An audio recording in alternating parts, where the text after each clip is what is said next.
오늘 에베소서 5번째 시간인데요. 오늘 말씀을 가지고 절망의 때에 우리가 기억해야 될 것 세 가지를 나누려고 그래요. 우리가 살다 보면 항상 좋을 때만 있는 게 아니고 어려울 때가 있죠. 그때 우리가 기억해야 될 게 있어요. 우리 성도는요, 그 절망을 이길 수 있습니다. 그 소망, 그 능력이 우리 안에 와 있습니다. 그래서 오늘 그걸 잘 기억하고 붙들고 고난을 이기는 우리가 되기를 축원합니다. 제가 얼마 전에 어떤 여론조사를 본 적이 있는데요. 그 조사를 보니까 현대인의 90% 이상이 인생을 살면서 적어도 한 번 이상, 일생 가운데 적어도 한 번 이상 심각하게 자살을 고려했다는 그 통계를 본 적이 있어요. 좀 충격적이지 않나요? 90%래요. 저는 좀 한 60%는 될 줄 알았는데, 저도 사실은 뭐 자살 어렸을 때 청소년기 때 자살 충동을 많이 느꼈고 대학교까지 이게 지속됐었는데 아마 혹시 우리 가운데 그런 분이 있을지 모르겠어요. 여러분, 사람이 왜 자살을 하려고 할까요? 소망이 없기 때문이죠. 소망. 내가 지금 처해 있는 여건이나 환경이 좋아질 기미가 전혀 보이지 않고, 또 나를 보니까 그 역경을 헤쳐나갈 힘과 능력이 내 안에 없고, 누구를 도와줄 사람도 없고, 이렇게 소망이 끊어지면, 이런 깊은 절망 가운데 빠지면 사람이 마지막으로 생각하고 선택하는 것이 자살이라는 것입니다. 여러분, 현대사회가 갈수록 문명의 이기 속에서 삶이 편리해질지는 모르지만 사람들의 마음은 더 공허해지는 것 같아요. 개인주의가 극대화되고요. 이번 명절도 보니까요, 뭐 연휴가 길어서 그런지 뭐 해외여행하고 따로따로 이렇게 놀러간 집들이 많다는 이야기를 제가 뉴스에서 얼핏 들었는데요. 외롭죠. 외롭습니다. 외로워요. 이번에도 저희 이제 처가에 다녀오면서 얼마 전에 장모님 하늘나라 가시고 아버님 굉장히 외로워하시는 그런 모습을 뵙고 왔는데요.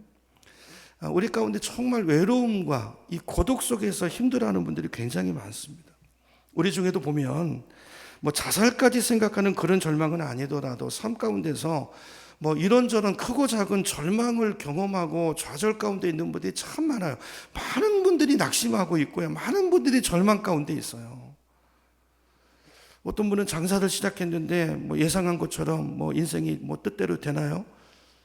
가게가 잘 안 되고 자꾸만 돈을 버는 게 아니라 자꾸 꼬나박고, 나아질 기미는 안 보이고, 이젠 어디 가서 돈을 빌릴 데도 없고, 또 이 문제를 헤쳐나갈 능력이 내 안에 없다는 걸 발견할 때, 또 누구도 내가 어려울 때 보니까 등을 돌리고, 이럴 때 사람은 절망하죠.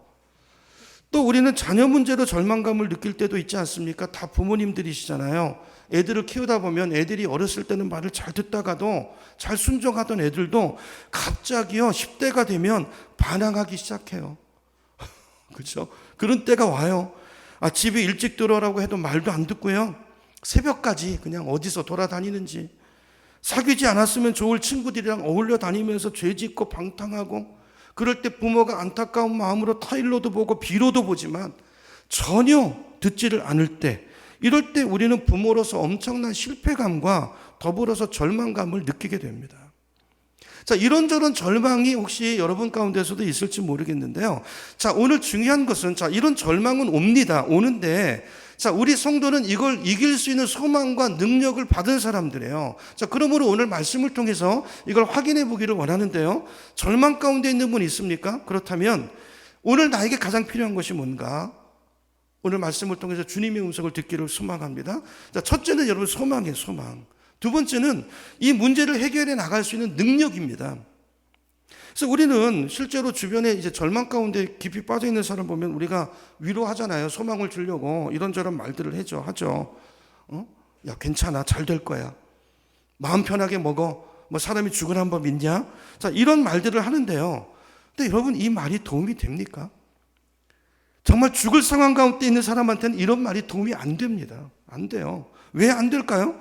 그런 말이 큰 도움이 되지 않는 이유는 그 말을 하는 사람도 그렇고요, 말을 듣는 사람도 그렇고요, 잘 될 거라는 보장이 없기 때문에 말은 하지만, 무슨 근거로 잘 돼요? 그 사람이 말은 하지만, 이거는 소망이 아니고요, 이런 말은 근거 없는 이런 말은 어떤 기대나 소원이죠. 소망이 아니에요. 성경이 말하는 소망은 그런 것이 아닙니다.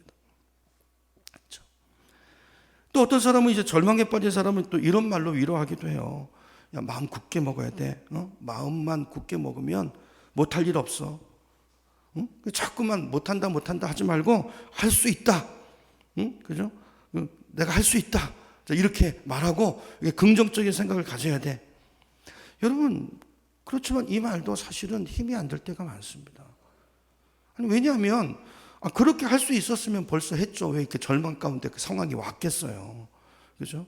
그분이 이런 절망 상황에 빠졌다는 그 자체가 벌써 그 사람 안에 능력이 없다는 것을 반증해 주고 있는 거잖아요. 근데 그런 희망을 다 잃어버린 사람한테 힘을 가져, 힘이 없다니까요. 근데 이런 근거 없는 소망, 위로의 말, 도움되지 않을 때가 많아요. 자, 그럼 어떻게 해야 되는가?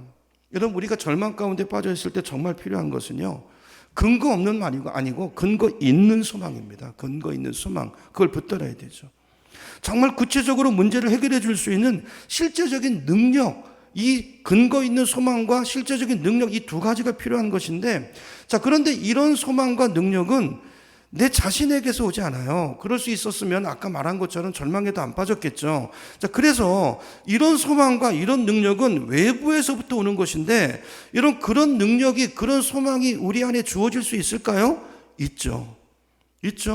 그 소망과 그 능력을 주는 것이 기독교인 줄로 믿습니다. 바로 예수님께서, 우리가 믿는 예수님께서 우리에게 근거 있는 소망을 주실 수 있는 분이시고, 우리가 가지고 있는 삶의 문제를 해결해 줄 수 있는 능력을 가지고 계신 분이라는 것입니다. 이게 성경이고 이게 복음이잖아요. 여러분, 만약에 예수님이 전설 속의 인물이었다든지 아니면 실제로 이 땅에서 살긴 살았지만 그분의 삶이 보통 사람과 똑같이 십자가에 죽은 걸로, 죽음으로 마침표가 찍어졌다면 예수님 안에 소망이 있습니다. 예수 믿으세요. 예수님이 당신을 도울 것입니다. 이런 말도요, 아무런 근거 없는, 책임 없는 아까 한 그런 말과 다르지 않을 것입니다. 그러나 예수님은 다시 살아나셨습니다. 죽음으로 마침표가 끊긴 게 아니고 그분은 다시 부활하셨습니다. 예수님은 실제로 이 땅에 오셨고 실제로 역사 가운데 사셨고 죽으셨지만 3일 만에 부활하신 것이, 이것이 역사적인 사실이기 때문에 이걸 사실이라는 걸 어떻게 믿죠? 제가 이제 여러 번 제가 설교 가운데 이제 여러분이 딱 나오셔야 돼요. 세 가지로 주로. 이걸 확신할 수 있는 근거가 뭡니까? 첫 번째는요, 180도 변해버린 제자들의 삶이에요. 부활하신 예수님 만나고 나서 두려움 가운데 있던 제자들이 완전히 달라졌습니다. 그리고 그 부활의 증인이 돼서 다 죽어요. 순교합니다. 두 번째는요, 그들이 남겨놓은 오늘 우리가 붙들고 있는 성경 말씀, 복음서 기록이 증명을 하고 있고요. 마지막 세 번째는 비어있는 예수님의 빈 무덤이에요. 이 세 가지가 그분이 그리스도시고 그분이 우리에게 소망과 능력을 주실 수 있는 살아계신, 우리를 돕기 위해서 이 땅에 오신 예수 그리스도라는 것을 증명하는 근거인 것입니다. 그렇기 때문에 여러분, 우리가 그리스도 안에서 갖는 소망은 근거 있는 소망인 줄로 믿으시기 바랍니다. 주님께서는 정말로 절망 가운데 빠져 있는 나를, 우리를 도울 수 있는 분이세요. 능력의 주님이세요. 그러기 위해서, 그죠? 부활하시고 하나님 보좌 우편에서 우리 안에 성령을 보내주신 것입니다. 그래서 바울은 그 말씀을 에베소서 오늘 본문 19절에서 1장 19절에서 이렇게 말합니다. 자, 스크린은 이제 새 번역이고요. 새 번역으로 보면 좋겠어요. 19절 제가 읽을게요. 또한 믿는 사람들인 우리에게 강한 힘으로 역사하시는 하나님의 능력이 얼마나 엄청나게 큰지를 여러분이 알기를 원합니다. 그랬어요. 사도 바울이. 이거는 우리에게도 주시는 말씀이에요. 여러분 안에 강한 능력으로 활동하시는, 역사하시는 하나님의 능력이, 역사가 여러분 안에 와 있다는 걸 믿으십니까? 이걸 알고 이걸 바라보고 여기 소망을 두라는 거예요. 이건 근거 있는 소망이에요. 그렇죠? 그분이 살아계세요, 우리 안에. 아까 찬양한 거죠. 20절, 하나님께서는 이 능력을 그리스도 안에 발휘하셔서, 역사하셔서 그분을 죽은 사람들 가운데서 살리셨습니다. 바로 이렇게 말하고 있어요. 그러니까 예수 그리스도가 죽으셨잖아요. 그분을 3일 만에 다시 살리신 그 하나님의 능력이, 그 성령의 권능이 오늘 우리 안에 와 있다는 거예요. 여러분이 절망 가운데 죽을 것 같습니까? 그분을 붙드는 이 소망의 근거가 우리 말씀하는 거예요. 너 안 죽는다. 그 능력이 너를 살릴 거다. 그래서 성도는 죽는 것 같지만 안 죽어요. 망하는 자 같으나 살아있습니다. 그렇죠? 여러분, 그리스도를 죽음 가운데서 살리신 하나님의 능력이 지금 내 안에 역사하고 있음을 믿으시기 바랍니다. 바울은 이 사실을 에베소 교인들이 깨닫기를 원하는 거예요. 그리고 그걸 자기 것으로 만들기를 원하고 머릿속에 이론이 아니라 그것이 내 것이 돼서 내 삶 속에서 실제로 그런 삶을 살아가기를 원하는 것입니다. 이게 에베소서의 목적이에요. 그래서 여러분, 저와 여러분이 절망 가운데 있을 때 가장 먼저 할 일은 내 안에는 절망을 이길 소망과 힘이 없으니까 어떻게 해야 돼요? 예수님을 영접하셔야 돼요. 예수님 영접하셔야 돼요. 그 힘과 소망을 가지신 예수 그리스도를 영접해서 그래서 그분께 내 삶을 맡기고 나는 그분의 자녀가 돼서 믿음이 뭐라고 그랬죠? 믿음은 관계적인 용어라고 그랬잖아요. 그분의 자녀가 되고 그분의 종이 되고 그렇죠? 그래서 죽은 그리스도를 부활하신 그 능력이 우리 삶 속에 역사하도록 내 삶을 드리는 것, 이게 예수 믿는 것이죠. 이 믿음이 있는 자들에게 이 절망 가운데 빠져 있어도 이 근거 있는 소망이 우리를 일으키는, 이게 복음이잖아요. 이게 기쁜 소식이죠. 자, 그런데 보면 이제 바울이 이 편지를 왜 썼겠어요? 그걸 모르는 거예요, 그리스도인들이. 그리고 맨날 절망 가운데 빠져서 중내 뭐 이러고 절망 가운데 있으니까 오늘 이 편지를 쓴 것입니다. 아니, 예수님을 주로 영접해 놓고 예수를 믿으면서 교회 다니면서 왜 그렇게 절망에 빠져 사느냐? 그런 성도들에게 오늘 이 말씀을 하시는 거예요. 그래서 오늘 그런 성도들에게 바울은 세 가지를 말합니다. 너희가 세 가지를, 예수 믿는다는 게 뭔가를 세 가지로 설명을 하고 너희가 그것을 알고 어떤 상황 속에서도 그것을 잊지 않고 기억하기를 원한다. 이게 오늘 본문의 메시지예요. 자, 요거를 오늘 세 가지로 하나씩 살펴보면서 우리 삶에 적용하기를 원하는데요. 자, 첫 번째는 우리가 구원받음으로 해서 갖게 되는 부르심의 소망이 있다는 거예요. 그걸 너희가 잊지 말고 확인하고 다시 기억하고 그걸 너희 마음에 새기라는 것입니다. 18절 보겠습니다. 18절 다시 보면, 자, 바울이 이렇게 말해요. 18절, 너희 마음의 눈을 밝히사 그의 부르심의 소망이 무엇인지를 알기를 원합니다. 이렇게 말씀하고 있어요. 그렇죠? 이제 좀 끊어서 한 가지씩 보는 거예요. 그걸 알고 기억하라는 것입니다. 부르심의 소망이 뭔지. 우리를 부르셨는데 그 부르심에는 소망이 있다는 거예요. 망하지 않는다는 것입니다. 쉽게 말해서. 좀 이따 다시 설명하고요. 두 번째는 우리가 장차 받을 그 영광의 유산이 무엇인가를 기억하라는 거예요. 여러분, 이 땅의 삶은 잠깐 지나가요. 우리가 천국에 가게 되는데 거기서 받게 될 유산이 있다는 거예요. 그게 뭔가를 알고 그걸 붙들라는 거예요. 언제요? 절망할 때. 18절 다시 보면 하반절에 성도 안에서 그 기업의 영광의 풍성함이 무엇이며, 자, 여기 기업은 내가 장차 받을 천국에서 받을 상속 유산이 있다는 거야. 유산이 있는데 그게 무엇인가를 알고 기억하라는 것입니다. 세 번째는 우리 가운데 지금 현재 역사하시는 그 하나님의 능력이 얼마나 강한 것인가, 세상보다 크신 하나님이 내 안에, 그분의 능력이 내 안에 임해 있다는 걸 기억하라는 거예요. 그렇죠? 이 세 가지를 기억하면 우리는 어떤 절망 가운데서도 어떻게 할 수 있다? 일어설 수 있다. 낙심하지 않을 수 있다. 무슨 자살 충동 이런 거 안 할 수 있다. 자, 이야기를 하는 것이죠. 자, 이 세 가지를 이제 하나씩 이제 살펴보려고 합니다. 자, 첫 번째부터 볼게요. 첫 번째가 뭐였죠? 부르심의 소망을 기억하라 그랬어요. 부르심의 소망이 뭔가를. 여러분, 부르심의 소망이 뭔가, 이게 무슨 말인가? 여러분, 우리가 예수님을 나의 주님으로 영접하게 되면 우리 안에 누가 오신다고 그랬어요? 성령이 오신다고 그랬잖아요. 그죠? 그러면 성령은 누구라고 그랬어요? 우리를 하나님과 관계를 맺어주는 분이죠. 하나님의 자녀 되게 하는 영이란 말이에요. 그렇죠? 그래서 우리가 성령님을 통해서 하나님의 자녀가 돼 신분이 바뀌었지만 우리의 존재는 여전히 하나님의 자녀답지 못한데 우리의 존재 자체를 성령이 계속 바꿔가세요. 자, 그러면서 그 성령 안에서 우리는 하나님의 보호 안에 들어가게 됩니다. 말만 자녀가 아니라 하나님께서 당신의 자녀를 눈동자같이 지키신다는 거예요. 보혜사를 붙여서, 성령 하나님을 붙여서 털끝 하나도 상하지 않도록 지키시는 보호하심이 누구에게? 자녀들에게 있다는 거예요. 이게 소망인 것입니다. 우리의 소망. 여러분, 하나님이 내 아버지라는 이 분명한 부르심의 소망이 있는 사람, 이것이 확실한 사람은 삶에 어떤 고난이 와도요, 어떤 절망적인 환경이 와도요, 그것 때문에 좌절하지 않아요. 그걸로 꺾어지지 않습니다. 그걸로 무너지지 않고 내가 요걸로 요 문제로 나는 패배하지 않아. 이런 소망이 있어요. 왜요? 난 하나님의 자녀니까. 내 안에 성령님이 와 계시니까. 여러분 안에 와 계신 성령님을 느끼십니까? 그 하나님을 누리시기 바랍니다. 그러니까 그 소망이 나를 세우는 거예요. 그래서 이런 소망을 가리켜서 바울은 고린도전서 10장 13절에서 이렇게 말해요. 자, 스크린 보시고 제가 읽을게요. 여러분은 사람들이 흔히 겪는 시련 밖에 다른 시련을 당한 적이 없습니다. 하나님은 신실하십니다.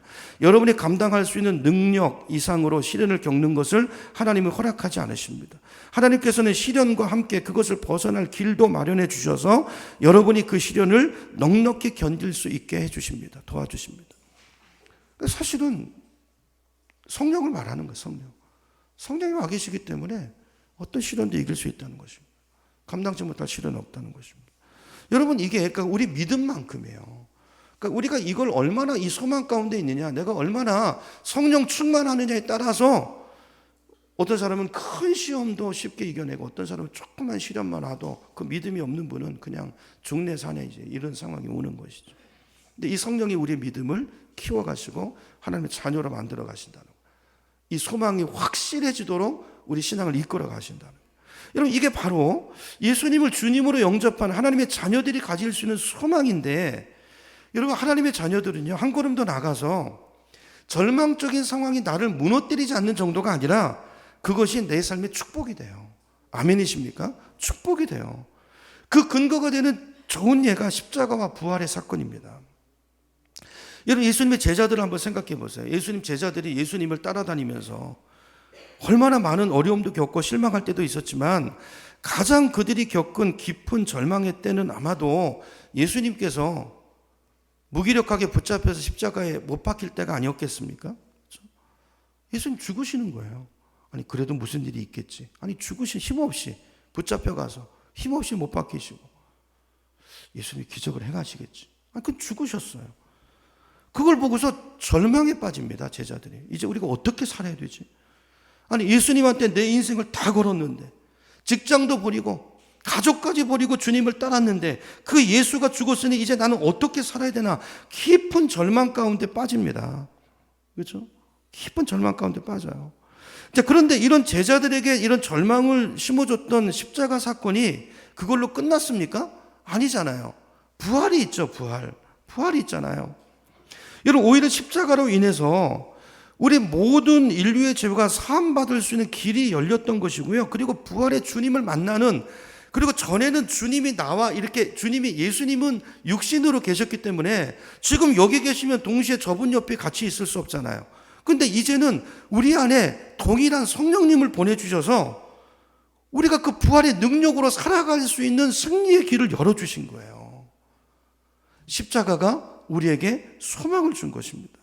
그래서 여러분 하나님의 손에 붙잡혀서 하나님의 자녀로 살아가는 사람들에게는요, 아무리 절망적인 환경이 온다 할지라도 그것을 통해서 하나님의 뜻이 이루어지고요, 내 인생에 아름다운 열매가 맺히고요, 좋은 결과가 생길 것이라는 것을 우리는 소망하고 확신할 수가 있는 거예요. 뭘 통해서요? 십자가와 부활 사건을 통해서.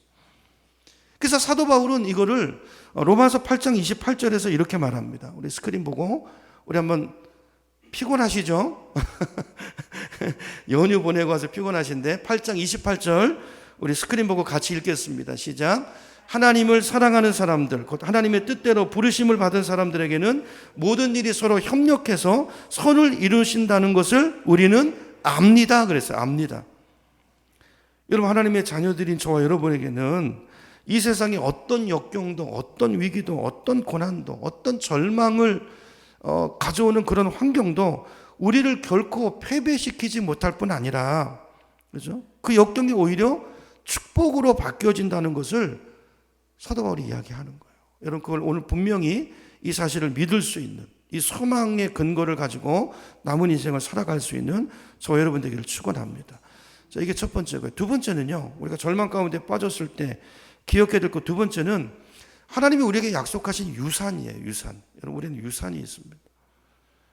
여러분, 부모님에게 혹시 유산 못 받으셔서 서운하신 분 있더라도 하나님의 놀라운 이 천국 유산이 있다는 걸 기억하시고 그 소망을 가지시기 바랍니다. 18절 하반절을 보면 이렇게 말해요. 하나님께서 성도들에게 베푸시는 상속의 그 영광이 얼마나 풍성한지를 여러분이 알기를 원합니다. 그래서 여러분, 우리가 천국 가서 받게 될 영광스러운 상속의 유산이 무엇인지 우리가 사실은 잘 몰라요. 잘 모르기 때문에, 손에 잡히지 않기 때문에 이걸 생각하는 게 쉽지 않을 수 있습니다.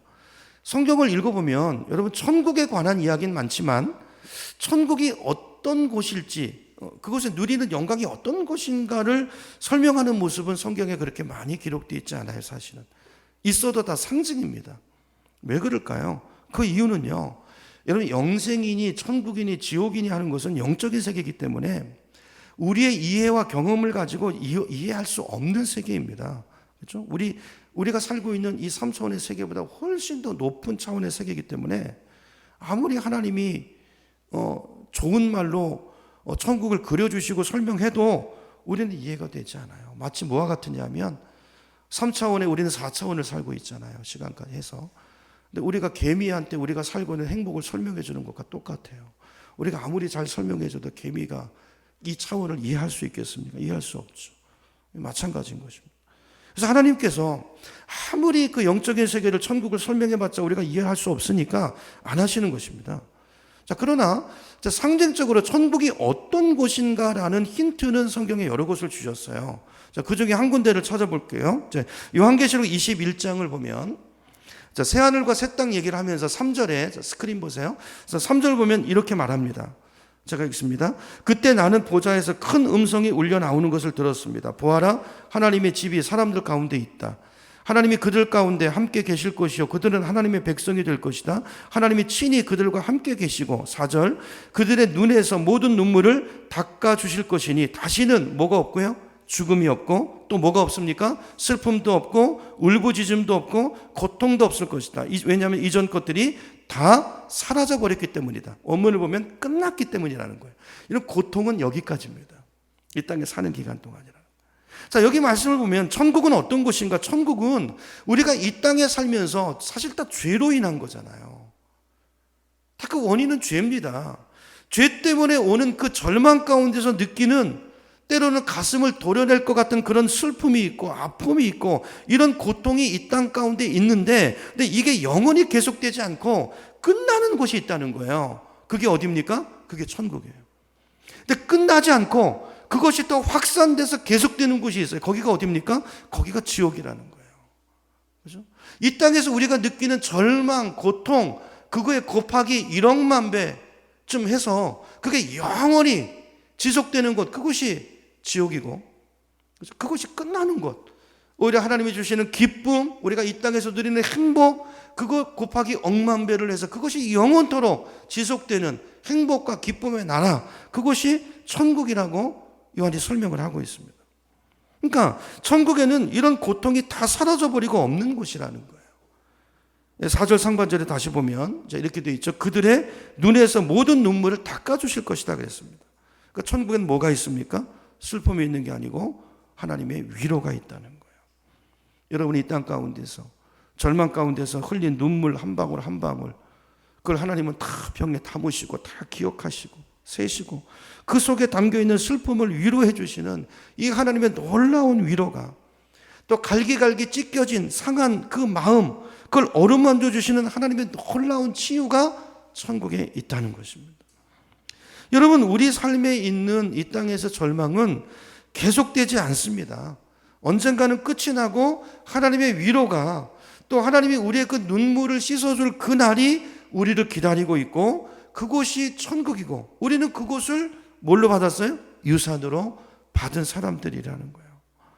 여러분 한번 생각해 보세요. 이 땅에서 사는 우리 절망 가운데서 우리에게 생길 수 있는 절망의 최악의 상황이 뭐겠어요? 죽는 거 아니겠어요?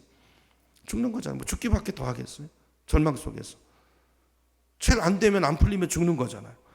근데 우리 성도는요, 이 유산을 받았기 때문에 일찍 죽으면 뭐죠? 그 유산을 빨리 받는 거예요, 남들보다. 여러분, 남자분들 군대 갔다 오셨잖아요. 저는 군대에서 시간이 얼마나 안 가는지. 저는 제 밑에 쫄병이 안 와가지고요. 너무 힘들었어요. 근데 옆에 제 동기들은 다른 내무반에 보면 말년을 너무 행복하게 보내요. 여러분, 군대에서 그 지겹고 똑같은 일을 반복하는 그 생활 속에서 빨리 제대하는 게 꿈이지 않습니까? 근데 우리 옆에 사람이 어떤 사람이 빨리 제대하면 부러워하잖아요. 얼마나 부러워합니까? 나는 아직도 3개월이나 남았는데. 여러분, 이게 천국을 유산으로 받은 저와 여러분이 가져야 될 소망인 줄로 믿습니다. 그렇죠? 여러분, 저는 정말 천국 빨리 가고 싶어요. 그날이 이 땅의 수고와 눈물을 그치고 그 유산을 받는 날이잖아요. 그 기쁨을 누리는 날이지 않습니까? 여러분, 오늘 여러분의 삶 가운데 어떤 절망이 있고 고난이 있을지라도 그 가운데서 흘리는 눈물, 그걸 하나님께서 언제나 위로해 주시고, 그것이 영원히 지속되는 것이 아니고 언젠가는 끝이 나고 어루만져 주시고 치료해 주시는 그런 유산, 그 소망의 날이 있음을 기억하면서 오늘의 절망을 믿음으로 잘 이겨내시고 우리 삶 가운데 주님이 계획하신 그 소명의 삶을 마지막까지 잘 달려갈 수 있는 우리가 되기를 소망합니다. 자, 마지막 세 번째로 기억해야 될 것은 하나님의 능력입니다. 19절을 볼까요? 19절을 보면 또한 믿는 사람들인 우리에게 강한 힘으로 활동하시는 하나님의 능력이 얼마나 엄청나게 큰지를 여러분이 알기를 바랍니다. 그랬어요. 여러분, 이 소망이나 아니면 그 두 번째 우리가 나중에 천국에 가서 받을 이 상속의 유산 같은 거, 이거는 사실 미래에 오는 거잖아요. 미래에 오는 거. 근데 이 세 번째는요, 미래에 올 것은 현재 우리 삶을 헤쳐나가는 데는 사실 크게 도움이 안 될 수 있어요. 마음다짐을 하는 데 필요하지만, 근데 우리에게 진짜 필요한 것은 뭡니까? 지금 이 문제를 해결할 수 있는 어떤 능력이잖아요. 능력.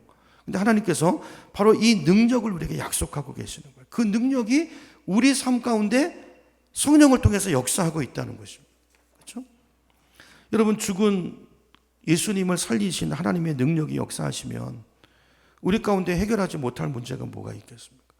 죽음의 문제를 해결하신 능력이면 우리 삶에 역사하지 못할 문제가 없죠. 치료하지 못할 질병이 없겠죠. 이 능력을 오늘 성경을 보니까 하나님께서 누구에게 주셨습니까? 이 능력을 그리스도에게 주셨다고 말씀하고 있어요. 그리고 그리스도는 그 능력을 받아서 그 능력으로 사역하시다가 그 능력을 누구에게 주세요? 교회에 주고 가셔요. 교회. 자, 20절을 보겠습니다.